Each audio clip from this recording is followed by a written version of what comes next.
Hi, I'm Howie Hawkins. I was the Green Party candidate for governor in 2010, 2014, and 2018, and I'm going to announce today I'm running again this year. I was also the Green Party candidate for president in 2020. I was nominated for governor of New York. I was nominated last Sunday by the New York Green Party State Committee. My running mate will be Gloria Matera, who's a co-chair of the Green Party in New York, was for a number of years a co-chair of the National Green Party. She was my running mate when we first recovered our ballot line in 2010 and kept it for a decade.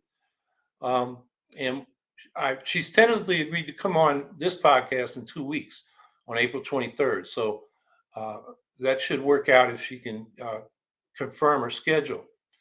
So we face an enormous job. We have to get 45,000 signatures in 42 days. That's the most difficult ballot access petition statewide in the nation. And we have to remember the United States is the most difficult nation to get on a damn ballot in the world. You can't compare governor in most countries because they're parliamentary systems where the executive comes out of the majority coalition in the legislature. But we can compare what it takes to run as an independent for national legislatures. In New York, it takes 3,500 signatures, and that's about average for states. But some states, it's much worse. It's over 15,000 in Illinois, over 20,000 in Georgia, over 30,000 in Alabama, over 40,000 in Indiana.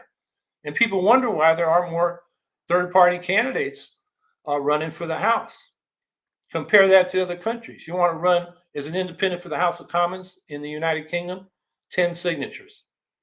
You want to run as an independent for the unicameral parliament in New Zealand, 2 signatures. It's 100 signatures in Canada and Australia. It's 200 in Germany. But in the United States, it's thousands or tens of thousands. In fact, looking around the world, I've been doing the research on this. The only place I can find is comparable to the United States is Putin's Russia. You want to run for the Duma from an oblast, which is like their states. It takes 15,000 signatures in 45 days, 3 more days than we've got in New York this year. And we've been shopping a fair ballot access bill around the New York legislature. No Democrats have yet decided to write it up and introduce it. But in our Zoom calls with their staff, I've been joking that we just want to get New York's ballot access standard back to the Putin standard. Maybe in the future we can talk about a more reasonable standard, but that would get us back to 15,000 instead of 45,000 in 42 days. It's even still a little bit more difficult than the Putin standard, which is 45 days.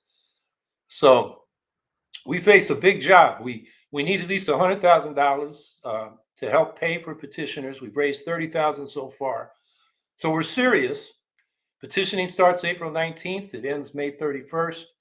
And if we can get the first 3 links I put in the private chat, in the public chat, it'll tell you, first of all, where you can sign up to donate to the campaign to help us pay for these petitioners. There's a link for how you can apply for one of the paid petitioning jobs, which we're paying $20 an hour. And we need people to do that. And then the third link will be about how you can volunteer if you're in New York or nearby with the petition drive. And all the help we can get, we'll greatly appreciate.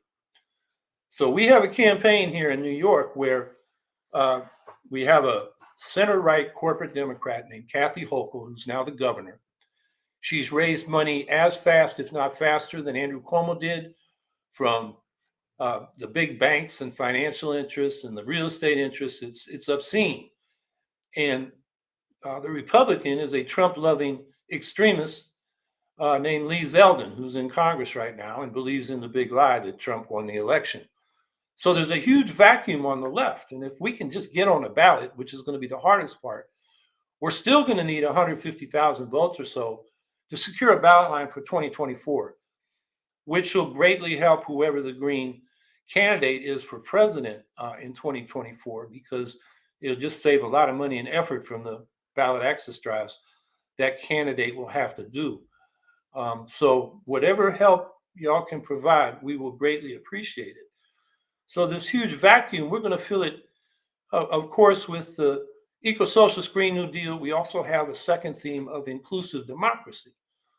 And Eco-Socialist Green New Deal, of course, is a crash program to get to 100% clean energy and zero emissions in 10 years, which is what this climate science is telling us we've got to do in rich countries like the United States and New York. New York has an economy about the size of Russia. It's about the 10th largest in the world. So what we do here makes a big difference. And of course, as an Eco-Socialist Green New Deal, we want to expand public power, the New York Power Authority, one of the biggest public power authorities in the country, so it can, and right now it hasn't been able to do this, is create more generation from solar and wind in particular, as well as wave and tidal power, which will make a smaller contribution. We need public banks to help finance all this new green infrastructure, as well as provide climate loans so people can get heat pumps and get their buildings retrofitted for efficiency and where it's feasible, solar and small scale wind applications. A lot of people would like to do that, but they can't afford the upfront costs. With a climate loan, the upfront costs are covered, and then you save money because you're not buying fuel every month because you're getting it from solar, wind, and you're heating and cooling your house with heat pumps instead of gas or heating fuel. And that difference in the fuel prices will enable you to pay back the climate loan over time and save you money as well. So that's a crucial need. If we just provide incentives in the form of subsidies, only the most affluent are going to be able to take advantage of that. So we need a financing program, and that's where public banks will come in. Now, excuse me, a huge issue, particularly in upstate in New York, is poverty. The latest Census Bureau data shows that upstate New York cities are in the top 10 poverty cities in the nation. And my city of Syracuse is the worst. Child poverty. Syracuse has the most. 48.4% of our children are in poverty. Rochester's second, right behind us, 48.2%. Buffalo is sixth at 42.3%. These are cities with over 100,000 people. And I have to tell you, you look around the poor neighborhoods in my city of Syracuse, and it looks like some of these Ukrainian cities that have been bombed out with all these abandoned houses and empty lots. And in some cases, these houses are just crumbling down to the ground like they were bombed. Second indicator of poverty is family poverty. That's families with kids. And again, Syracuse is first in the nation. 41.3% of our families with kids are in poverty. Rochester's third, 39.8%. Buffalo sixth, 36%. And another measure is family income. And that means less than $25,000 in income and benefits. So that includes, various forms of public assistance. And the upstate cities ranked a little higher. I think that's because we were able to get the minimum wage raised coming out of my 2014 campaign for governor, when I got 5%, and Governor Cuomo had to, make some concessions and compete for in order to compete for the people who are voting for us. So our upstate minimum wage is now $13.20. It's less than the $15 down in the New York City metro area. Upstate got the short end again. But by family income of less than $25,000 in income and benefits, Rochester's fourth in the nation, 29.6%, Syracuse seventh, 27.4%, and Buffalo is ninth, 26.9%. So our upstate cities, by any measure of poverty, are among the 10 poorest cities in the country. And we just had a state budget, has no anti-poverty program. It won't be an issue unless the Greens are in the race. So, of course, we're calling for a guaranteed minimum income built into the progressive income tax structure so that if your income is below the poverty line, you will get checks every month to bring you above the poverty line. We want to end poverty, not administer it, which is what our welfare system does now. And so that's, I think, a key issue. I mean, we got a New York health plan legislation, which has been passed in the state assembly since the early 90s. And until the Democrats finally got the majority on the Senate side as well. And now it hasn't come out of committee.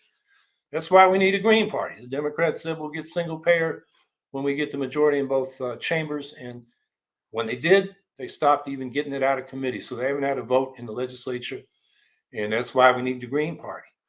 Universal public child care, worker co-ops, affordable housing. We need a good cause of fiction law, rent control, and we need to expand, not privatize public housing. And so that means we need a state social housing program to build more public housing until everybody has access to an affordable unit.